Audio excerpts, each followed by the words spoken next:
오늘 본문 말씀 시편 23편 말씀입니다. 너무 유명하고 잘 아시는 말씀일 거라고 생각합니다. 많은 사람들의 사랑을 받고 있는 말씀, 아마도 가장 많이 암송되는 말씀이지 않을까 생각되는데 그 중에 하나라고 생각합니다. 제 기억에 저는 이 시편 23편을 초등학교 6학년 때 외웠던 것 같아요. 사실은 뭐 시험이나 무슨 대회 때문이 아니라 그냥 이 말씀을 외우게 돼서 1절부터 6절까지 외웠던 기억이 있습니다. 혹시 암송하고 계신 분들 계신가요? 시편 23편? 암송하시는 분 눈 깜빡깜빡 몇 번 깜빡깜빡 하고 있어요. 네. 한번 암송해 볼까요, 그러면? 한번 화면 없이 가볼까요, 여러분? 저도 안 보고 합니다. 야훼는 나의 목자시니 내게 부족함이 없으리로다. 그가 나를 푸른 초장에 누이시며 쉴만한 물가로 인도하시는도다. 내 영혼을 소생시키시고 자기 의를 위하여, 자기 이름을 위하여 의의 길로 인도하시는도다. 내가 사망의 음침한 골짜기로 다닐지라도 해를 두려워하지 않는 것은 주께서 나와 함께 하심이라. 주의 지팡이와 막대기가 나를 안위하시느니라. 주께서 내 원수의 목전에서 내게 상을 베푸시고 내 머리에 기름을 바르시오니 내 잔이 넘치나이다. 내 평생에 선하신가 인자하심이 정녕 나를 따르니 내가 야훼 집에 영원히 살리로다. 아멘. 네, 암송하지 못할지라도 잘 아시는 말씀이죠? 네, 참 귀하고 좋은 말씀입니다. 익숙한 말씀이지만 한 구절 한 구절 생각하고 묵상하면 정말 그 안에 또 다른 은혜가 있는 것 같아요. 저 개인적으로 이번 말씀 준비하면서 암송도 준비했잖아요. 준비하면서 지금 좀 틀리긴 했지만 암송하는 것도 좀 준비하고 말씀을 계속 생각할 때 새로운 은혜가 또 있더라고요. 3절 한번 보여주세요. 3절 9절. 네, 3절 보면 내 영혼을 소생시키시고 자기 이름을 위하여 의의 길로 인도하시는도다. 저는 항상 이 부분이 조금 마음에 걸렸었습니다. 왜냐하면 보면은 자기 이름을 위해서 의의 길로 인도하시는도다. 뭔가 하나님 때문에 나를 인도하는 그런 뉘앙스가 느껴져서 이건 뭐지라는 생각이 들었는데 이번에 말씀 준비하면서 계속 말씀 묵상하는데 또 다른 은혜가 있었습니다. 뭐였냐면 이거는 하나님 때문에 우리의 삶을 어떻게 하신다는 게 아니라 이 말씀을 통해 하나님과의 우리의 관계가 깨달아지더라고요. 뭐냐면 우리가 어떻게 하느냐에 통해서 하나님의 이름이 어떻게 되는 거예요. 그러니까 하나님과 우리의 관계가 아무 관계 아닌 게 아니라 하나님이 우리에게 너는 내 것이다. 너가 하는 행동을 통해 내가 영광 받는다. 너는 내 것이다. 하나님의 이름을 위해서 우리를 바른 길로, 의의 길로 인도해 주신다라는 말씀으로 깨달아지면서 또 다른 은혜가 있었습니다. 시편 23편 말씀 한 구절 한 구절 너무나 귀하고 좋은 말씀인데요. 우리 청년들 그 말씀하면서 여러분들에게도 동일한 은혜, 새로운 은혜가 있으시기를 주님의 이름으로 축복합니다. 아멘. 이 시편 23편 누가 쓴 시편일까요? 말씀일까요? 다윗이 썼다고 합니다. 이 말씀이 다윗이 쓴 말씀, 다윗의 고백, 시편 23편의 말씀으로 끝나는 게 아니라 정말 중요한 건 정말 나의 고백으로, 여러분들의 고백으로 믿음으로 고백할 수 있게 되시기를 주님의 이름으로 축복합니다. 아멘. 그러기 위해서는 우리가 오늘 함께 다윗은 어떻게 해서 이런 말씀을, 이런 귀한 믿음의 고백을 할 수 있었는지 한번 살펴보기를 원합니다. 그것은 다른 것이 아니라 다윗이 살아온 인생이 그만큼 은혜가 있었고 그만큼 하나님의 선하심과 인자하심을 경험하는 삶을 살았기 때문이었습니다. 다윗처럼 정말 다이나믹한 인생 산 사람이 흔치 않습니다. 이 다윗이 성경에 처음 등장한 건 사무엘상 16장의 말씀입니다. 당시 배경은 하나님께서 이스라엘의 왕이었던 사울 왕을 버리십니다. 왜냐하면 이 사울 왕이 하나님의 말씀에 순종하지 않고 자기 뜻대로 불순종했기 때문이었습니다. 사울을 버리신 하나님께서는 새로운 하나님의 사람을 선택하시고 그에게 기름을 부으겠다고 선지자 사무엘에게 말씀하십니다. 16장 1절 말씀 함께 보겠습니다. 읽을게요. 시작. 야훼께서 사무엘에게 이르시되 내가 이미 사울을 버려 이스라엘 왕이 되지 못하게 하였거늘 내가 그를 위하여 언제까지 슬퍼하겠느냐.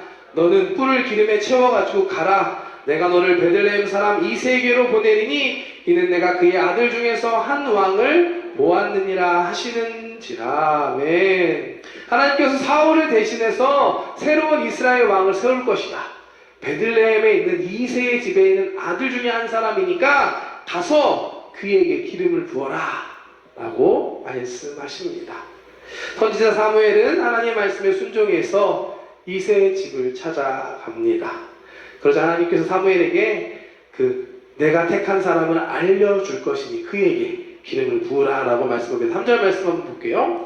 이새를 제사에 청하라. 내가 내게 행할 일을 가르치리니 내가 내게 알게 하는 자에게 나를 위하여 기름을 부을지니라. 하나님께서 하신 말씀입니다. 나는 하나님이고 너는 지금 사무엘에게 하신 말씀입니다. 이새에게는 아들이 많았습니다. 저는 외동아들이거든요. 근데 이새에게는 아들이 8명이나 있었습니다. 그 중에 누구일지 한 사람 한 사람 사무엘 선지자의 앞을 지나가기 시작합니다. 첫째는 아비나답이라는 사람이었는데 첫째가 지나가고 둘째가 아비나답입니다. 죄송합니다. 셋째가 삼마 이렇게 차례대로 지나가서 7명이 지나가는데 그때까지 하나님의 선택한 사람이 없었습니다. 사무엘 선지자는 이새에게 또 다른 아들은 없냐라고 물어봅니다. 그러자 이새는 막내 아들이 하나 남았는데 지금 여기에 없고 양을 치고 있다라고 말합니다. 한번 볼게요. 말씀 보여주실래요? 또 사무엘이 이새에게 이르되 내 아들들이 다 여기 있느냐? 이새가 이르되 아직 막내가 남았는데 그는 양을 지키나이다. 사무엘이 이새에게 이르되 사람을 보내어 그를 데려오라. 그가 여기 오기까지 우리가 식사 자리에 앉지 아니하겠노라. 여기 나오는 양을 치던 막내 아들 바로 이 사람이 다윗이었습니다. 후에는 이스라엘 왕이 되는 다윗이 성경에 등장하게 되는 스토리가 바로 이 장면입니다. 사무엘의 부름을 받고 온 다윗에게 하나님께서는 바로 이 사람이 그다. 다윗에게 기름을 부으라 라고 말씀하십니다. 12절 말씀 보겠습니다. 이에 사람을 보내어 그를 데려오매 그의 빛이 붉고 눈이 빼어나고 얼굴이 아름답더라. 야훼께서 이르시되 이가 그니 일어나 기름을 부으라 하시는지라. 사무엘이 기름 뿔병을 가져다가 그의 형제 중에서 그에게 부었더니 이날 이후로 다윗이 야훼의 영에게 크게 감동되니라. 사무엘이 떠나 라마로 가니라. 아멘. 이 다윗의 등장, 다윗이 기름 부음을 받는 이 장면을 통해 우리는 중요한 사실들을 깨달을 수가 있습니다. 그 중에 하나 먼저 하나님께서 사람을 선택하시는 기준입니다. 하나님이 사람을 선택하시는 기준은 사람과 다릅니다. 사실 다윗 뒤로 형제들이 7명이나 있었고 다 나쁘지 않았던 것 같습니다. 첫째 엘리압, 이름 여기 있네요. 엘리압도 사무엘 선지자가 처음 봤을 때 이 사람이구나 할 정도로 훌륭했었다라고 합니다. 하지만 하나님께서 보는 기준은 사무엘과 달랐습니다. 하나님께서 이렇게 말씀하십니다. 7절 말씀 한번 볼까요? 야훼께서 사무엘에게 이르시되 그의 용모와 키를 보지 말라. 내가 이미 그를 버렸노라. 내가 보는 것은 사람과 같지 아니하니 사람은 외모를 보거니와 나 야훼는 중심을 보느니라 하시더라. 네. 사람은 뭘 본다고요? 외모를 보거니와 하나님은 중심을 보신다라고 말씀합니다. 청년들을 만나서 상담하면 많이 하는 이야기 주제 중에 하나가 연애, 결혼, 배우자에 대한 이야기입니다. 제가 꼭 물어보는 게 이상형은 뭐야? 라는 질문을 하게 됩니다. 저랑 상담하신 분들은 아마 얘기했던 기억이 있을 겁니다. 대부분의 청년들은 이상형을 이야기할 때 외모를 얘기할까요? 안 할까요? 외모를 얘기하지 않습니다. 우선 믿음이 좋아야겠죠, 목사님? 그리고 여러 가지 말이 통해야 되는 사람, 이거 많이 나옵니다. 이런 다양한 이야기들 하지만 외모는 웬만하면 나오지가 않아요. 그렇다면 우리 청년들이 외모를 보지 않는다는 걸까요? 아니죠, 여러분. 외모는 기본값, 디폴트값. 것 같습니다. 만나는 거 보면 다 이쁜 사람, 멋진 사람들을 만나더라고요. 오늘 말씀 봐도 정확하게 그 진리를 말합니다. 사람은 외모를 본다. 그렇기 때문에 외모를 보는 것 같고 뭐라 하지 마시고요. 연애하고 싶으신 분들은 외모를 꾸미시기 바랍니다. 참고로 저 지금 이런 모양이 됐지만 아내를 만났을 때 지금보다 30kg 그렇죠? 30kg가 달랐습니다. 달랐어요 여러분. 다른 사람이었습니다. 증거가 필요하신 분들 사진을 보여드릴 수 있습니다. 외모를 꾸미는 것 중요합니다. 그런데 더 중요한 건 외모뿐만이 아니라 우리의 중심을 가꾸는 것입니다. 왜냐하면 하나님께서는 그 사람의 외모가 아니라 중심을 보시기 때문입니다. 우리 동물 청년부 요즘에 보면 다 이쁘고 다 멋진 것 같아요. 잘 꾸미는 것 같습니다. 외모뿐만이 아니라 중심을 아름답게 꾸밀 수 있는 우리 청년들 되기를 주님의 이름으로 축복합니다. 사람들의 눈뿐만이 아니라 사람들의 눈에도 멋있었으면 좋겠어요. 우리 청년들이 멋있기를 바랍니다. 그것뿐만이 아니라 정말 더 중요한 하나님 눈에 드는 중심이 아름다운 청년들 되시기를 주님의 이름으로 축복합니다. 아멘. 그리고 또 한 가지, 지금 내가 좀 부족하다 여겨지는 분들 걱정 마시기 바랍니다. 다윗도 오늘 이 말씀의 상황 보면 8명의 형제 중에 막내였습니다. 가족의 중요한 행사에 참석도 못하고 그야말로 형제들 다 가는데 혼자 남아서 양을 쳐야 했던 그런 다윗이었습니다. 하지만 하나님께서는 그런 다윗을 보고 계셨습니다. 여러분들이 어느 곳에 있든지 어떤 형편에 있든지 하나님께서 여러분들을 잘 아시고 계시고 지켜보고 계신다는 사실을 잊지 않는 여러분 되시길 축복합니다. 너무 감사하고 감사한 것은 하나님께서 훌륭하고 멋진 사람만 사용하지 않더라고요. 아니 반대로 그런 사람들보다 조금 부족한 사람들을 사용하시기를 좋아하십니다. 왜냐? 부족한 사람들이 하나님을 의지하고 하나님의 능력으로 감당하기 때문입니다. 내가 부족하다고 느껴지는 분들이 있나요? 축하합니다. 하나님께서 여러분들을 사용하실 겁니다. 절대로 나 잘난 사람, 교만한 사람을 하나님은 사용하지 않으십니다. 겸손하게 하나님 앞에 나아가고 하나님을 의지하는 그런 사람들을 하나님께서 사용하십니다. 그런 우리 청년들 되시기를 주님의 이름으로 축복합니다. 아멘. 선지자 사무엘에게 기름 부음을 받은 다윗은 그날부터 하나님의 영에 감동된 사람이 됩니다. 하나님 영에 감동된 사람. 우리식 표현으로, 지금 우리 표현으로 한다면 성령으로 충만한 사람이 된 것입니다. 기름 부음을 어노인팅이라고 하는데요. 구약 성경 시대, 이 다윗의 시대에는 왕이나 제사장이나 선지자와 같은 특별한 사람들에게 이 기름 부으심이 있었습니다. 아무나 받을 수 있었던 것이 아닙니다.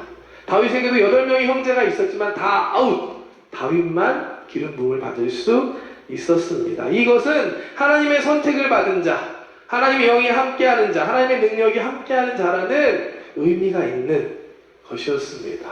그야말로 소수에게만, 선택받은 소수에게만 허락된 축복이었고 은혜였습니다. 그런데 이 신약시대, 예수님의 시대가 되면서 예수님께서 말씀하시죠. 내가 가면 이제 성령을 너희에게 보내줄 것이다. 이 성령님께서 2000년 전 오순절날에 이 땅에 오신 후로는 이제는 누구나 사모하는 자에게 성령님이 임하십니다. 다윗처럼 뿔에 기름 가져가서 붓는 건 아니지만 성령님의 기름 부으심이 우리 가운데 임하는 줄 믿습니다. 아멘. 동일한 의미가 있습니다. 성령님의 기름 부으심 안에 하나님께서 우리 가운데 함께 하시고 하나님의 능력 주시는 것이 포함되어 있습니다. 이 기름 부으심을 사모할 수 있는 우리 청년들 여러분들 되시기를 바랍니다.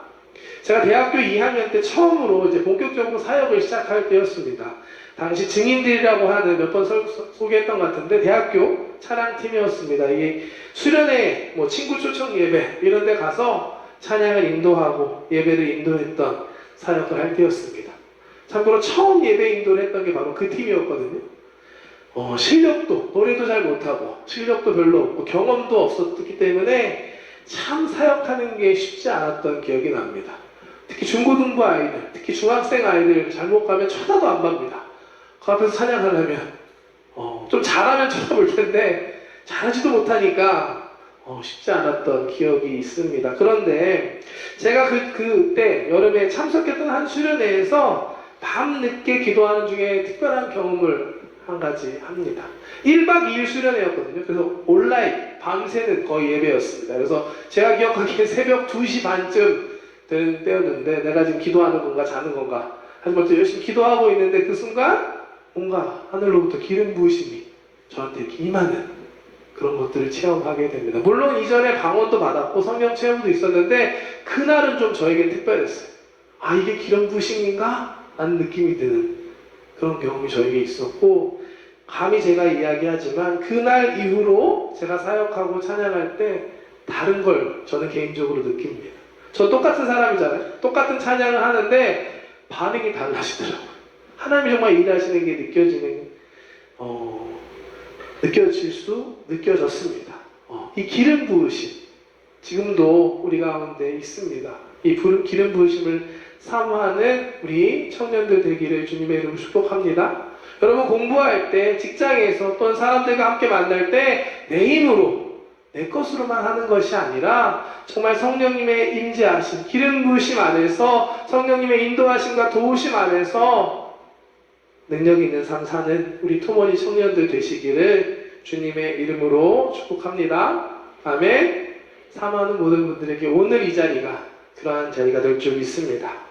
기름 부음 받은 다윗의 이후의 삶을 보면 이 하나님의 기름 부으심의 증거들이 하나씩 나타납니다. 바로 이어지는 16장 이후의 말씀 보면 이제 사울이 버림받고 하나님의 영이 사울에게 떠나자 사울 왕에게 악령이 임하고 사울이 고통받는 이야기가 나옵니다. 그때 수금, 기타 같은 악기죠. 악기를 치고 찬양할 사람을 구하는데 그때 다윗이 사울 왕 앞에 나아가서 수금을 치며 찬양을 했을 때 사울 왕을 괴롭히던 악령이 떠나가는 역사가 있습니다. 16장 말씀 여러분들 읽어보시기 바랍니다. 그냥 찬양했을 뿐인데 악령이 떠나가는 역사. 우리 찬양팀 사모하시길 바랍니다. 찬양할 때 마음 문이 열리고 뒤집어지는 그런 능력에 찬양할 수 있는 여러분 되길 축복합니다. 또한 이후에 이제 블레셋과의 전쟁 유명한 얘기 있죠. 블레셋에 골리앗이라는 거인이 나타나서 모든 사람이 두려워하는데 다윗이 담대하게 앞에 나갑니다. 너는 칼과 창 가지고 나왔지만 나는 전능하신 하나님의 이름으로 너 앞에 나아간다 얘기하고 아시죠? 물맷돌 5개로 골리앗을 때려 잡습니다. 다윗이 돌팔매질을 잘해서였을까요? 5탄이 아니라 5탄이라고 하던데 5탄이처럼 돌을 잘 던져서 골리앗을 잡을 수 있었을까요? 아니라고 저는 믿습니다. 다윗이 골리앗을 이길 수 있었던 것은 하나님의 능력이 다윗과 함께 했기 때문입니다. 이와 같은 기름 부으심의 능력을 사모하는 그런 능력 있는 삶을 살아가는 우리 청년들 되기를 주님의 이름으로 축복합니다.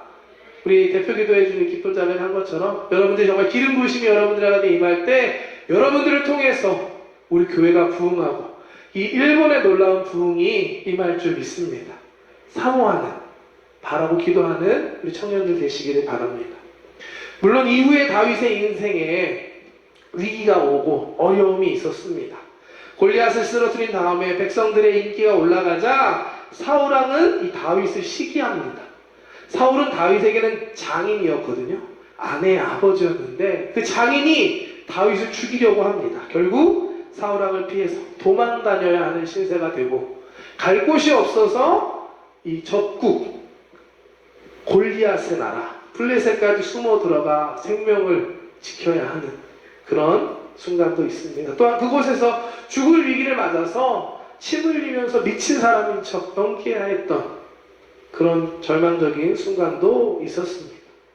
하지만 결국 때가 될 때 하나님께서 하나님의 방법으로 이 다윗을 이스라엘의 왕이 되게 하십니다. 기름 부으셨던 것처럼 그 약속대로 하나님의 때에 하나님께서 이 다윗을 왕이 되게 하십니다. 다윗은 사울왕에 이어서 이스라엘의 왕이 됩니다. 이와 같은 삶을 산 다윗, 그 안에서, 삶 안에서 하나님의 도우심과 인도하심을 경험했던 다윗이었기 때문에 오늘 우리 본문 말씀 시편 23편과 같은 말씀을 쓸 수 있었고 고백할 수 있었습니다. 제가 정말 바라는 것이 있다면 우리 토몬 청년부 여러분 모두가 이 청년의 시기에 정말 많은 경험들 할 수 있기를 바랍니다. 제가 몇 번 얘기했죠. 제가 후회되는 거 한 가지 있다면 청년회 때, 대학생 때 유럽 여행 갈 수 있을 기회가 있었는데 안 갔던 거, 못 간 그때밖에 없더라고요, 여러분. 제가 애 둘 있는데 유럽 여행 갈 수 있을까요? 힘듭니다, 여러분. 갈 수 있을 때 청년회 때 많은 것들을 경험할 수 있기를 축복합니다. 그리고 그 중에 무엇보다 유럽 여행도 있고 미국 여행도 있고 다양한 게 있겠지만 하나님을 경험할 수 있는 여러분 되시기를 축복합니다. 정말 문제가 있어서 하나님 앞에 나와서 새벽 기도하고 저녁에 작전 기도했는데 하나님께서 들어주셨어. 이런 경험들. 단기 선교회 가서 같이 기도하며 사역하는데 정말 하나님이 하시는 것들을 보고 체험하는 그런 경험들. 이와 같은 경험들이 여러분들에게 있으시기를 주님의 이름으로 축복합니다. 하나님을 경험할 수 있는 자리에 사모함으로 나올 수 있는 청년들 되기를 바랍니다. 진짜 하나님을 경험해본 사람만이 이 시편 20편의 그냥 말씀의 뜻을 알 수 있고 정말 자신의 고백으로 할 수 있습니다. 하나님의 인도하심을 믿고 우리의 선한 목자 되심을 진심으로 믿을 때 23편의 말씀의 고백이 우리의 고백, 저와 여러분의 고백이 될 수 있는 것입니다. 사실 인사이동 소식 저도 갑작스럽게 들었습니다. 회의 때 갔더니 갑자기 말씀을 하시더라고요. 적응이 잘 안 되긴 하는데 우리 스타일이니까 어쩔 수 없죠. 정말 생각지도 못했던 소식이었는데요. 아마 제가 생각하기에 양영근 목사님 제일 놀라셨을 것 같습니다. 그날 들으셨다 하더라고요. 저는 그래도 긴 시쪽 가깝습니다. 여러분 그 스카이트리 아시죠? 스카이트리 있는 그쪽이에요. 여러분 동경에서 웬만하면 다 보입니다. 스카이트리가 보일 때 저를 기억하고 기도해 주시기를 부탁드립니다. 거기쯤에 제가 있는 거거든요. 멀지 않아요, 여러분. 오사카 순복음교회 시작해서 이제 도미노처럼 양영근 목사님, 저 오가와 목사님 이렇게 이동할 수밖에 없었는데 아마 오가와 목사님도 많이 놀라시고 당황하셨을 거라고 생각합니다. 이 회의가 보통 5층 성전에서 하거든요. 회의가 끝나고 이제 7층 사무실로 이동했습니다. 이게 다들 놀라서 뭐지 이게 어떡하지 막 이런 상황에서 그런데 제가 그때 회의할 때 충전기를 가져갔었거든요. 성전에. 근데 그 충전기를 두고 온 게 생각이 나더라고요. 그래서 잠깐 다녀오겠습니다 하고 5층 성전에 갔는데 그 불 꺼진 성전 분위기 여러분 아시나요? 5층 성전? 거기에 이렇게 충전기를 정말 찾으러 갔는데 딱 들어가서 충전기를 딱 꺼내는 그 순간 하나님이 부르셨구나. 기도해야겠구나 라는 걸 느꼈습니다. 여러분 그럴 때 기도해야 됩니다. 여러분들도 그런 순간이 있으면 기도하시길 바랍니다. 그래서 충전기 내려놓고 옆에서 기도를 한 20분, 30분 정도 기도를 했습니다. 기도하는 가운데 하나님께서 저에게 주셨던 마음은 다른 것이 아니라 하나님께서 저를 사랑하신다라는 마음이었습니다. 내가 너를 사랑한다. 내가 너를 사랑한다. 이 마음이 느껴지자 혼란스럽기도 했고 사실 좀 아쉽기도 했습니다. 아직 좀 더 못한 게 많은데 이제 뭐 좀 한 번 더 해보려고 했는데 라는 아쉬움이 있었는데 그리고 또 새로운 도전, 새로운 시작에 대한 두려움기도 했던 마음들, 놀라고 당황했던 마음들이 편안해질 수 있었습니다. 하나님이 날 사랑하시는구나. 맞아, 하나님 날 사랑하시지. 하나님께서 합력하여 선을 이루실 거야. 나는 믿음이 생겼고 이런 상황들을 감사하는 마음으로, 기쁜 마음으로 받아들일 수 있었습니다. 그 마음으로 오늘 예배를 준비하고 여러분들과의 마지막 시간을 기다렸습니다. 이렇게 얼굴 보면서 말씀 전할 수 있음에 하나님께 감사드립니다. 미안한 마음도 있고 아쉬운 마음도 있습니다. 여러분 그 쉰들러 리스트 영화 아시나요? 그 유태인 학살 때 그 유태인들을 위해서 이렇게 자신의 돈이나 이런 걸 통해서 많은 유태인들 살렸던 그 스토리를 만든 영화인데, 그 영화 마지막에 보면은 그 주인공이 이런 고백을 합니다. 너무 감사하다, 너무 큰일 했을 때 그 사람이 얘기하는 게, 이 시계 팔았으면 몇 명 더 살릴 수 있었는데, 이 자동차 팔았으면 몇십 명 더 살릴 수 있었는데, 이런 고백을 했던 게 영화가 생각이 나더라고요. 저도 여러분 얼굴 보고 예배 기도하는데 열심히 하고 잘한 것도 있겠지만 부족한 게 많이 떠오르는 것 같습니다. 제가 조금 더 잘 섬겼으면 좋았을 텐데, 더 사랑해주고 더 관심 갖고 더 함께 했어야 되는데 부족해서 그러지 못했구나 라는 것들이 많이 생각이 났습니다. 아쉬움도 있고 여러 가지 복잡한 마음 또한 있지만 하나님의 선하심을 믿습니다. 선한 목자 되신 하나님께서 하나님의 타이밍에 가장 맞게 우리를 인도하신다고 저는 믿습니다. 이 마음으로 함께 이 새로운 변화를 기대하는 마음으로, 순종하는 마음으로 따라갈 수 있는 저와 여러분들 되시기를 주님의 이름으로 축복합니다. 시편 23편 말씀 한번 다 같이 한 번 더 읽고 기도했으면 좋겠습니다. 말씀 한번 보여주실래요? 암송하지 마시고 말씀 보고 함께 천천히 고백하고 기도하겠습니다. 시작. 야훼는 나의 목자시니 내게 부족함이 없으리로다. 그가 나를 푸른 풀밭에 누이시며 쉴 만한 물가로 인도하시는도다. 내 영혼을 소생시키시고 자기 이름을 위하여 의의 길로 인도하시는도다. 다음이요. 내가 사망의 음침한 골짜기로 다닐지라도 해를 두려워하지 않을 것은 주께서 나와 함께 하심이라. 주의 지팡이와 막대기가 나를 안위하시나이다. 주께서 내 원수의 목전에서 내게 상을 차려주시고 기름을 내 머리에 부으셨으니 내 잔이 넘치나이다. 내 평생의 선하심과 인자하심이 반드시 나를 따르리니 내가 야훼의 집에 영원히 살리로다. 아멘. 우리의 믿음의 고백 되기를 원합니다. 갑작스러운 변화 때문에 당황스러울 수도 있고 아쉬움이 있을 수도 있겠지만 하나님의 뜻을 바라볼 수 있는 저와 여러분들 되시기를 축복합니다. 하나님께서는 우리의 선한 목자가 되어주십니다. 저와 여러분들 개인의 삶뿐만이 아니라 우리의 통원의 청년부 모두를 더 좋은 곳으로 인도해 주시고 함께 해 주실 줄 믿습니다. 그 하나님을 믿는 믿음으로 하나님이 행하실 것들을 기대하는 마음으로 나아가는 저와 여러분들 우리 통원의 청년부 되시기를 주님의 이름으로 축복합니다. 축복합니다.